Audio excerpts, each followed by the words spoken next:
এক পাগলে বলছে, আমার আল্লাহ যদি খুশি হয়ে আমাকে জাহান্নাম দেয় আলহামদুলিল্লাহ।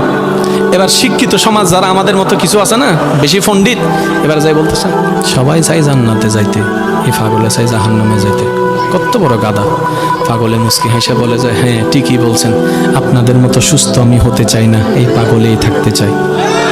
এবার তাদের একটু টনক লটলো, কই কেন? সবাই চাই জান্নাত, তুমি চাচ্ছ জাহান্নাম। বলে যে ভাইয়ারা, আপনারা মনে হয় আমার কথাটা খেয়াল করেন নাই, আমি বলেছি আমার রব যদি খুশি হয়ে,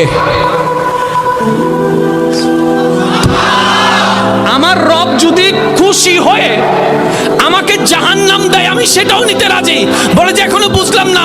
পাগল বলে জ্ঞান দিয়ে রবের বিষয় বোঝা যায় না, দিল দিয়ে বুঝতে হয়। আরে শুনো, রব যখন খুশি হয়ে যাবে জাহান্নামটা জান্নাত হয়ে যাবে, রব যখন নারাজ হয়ে যাবে জান্নাতটা জাহান্নাম হয়ে যাবে।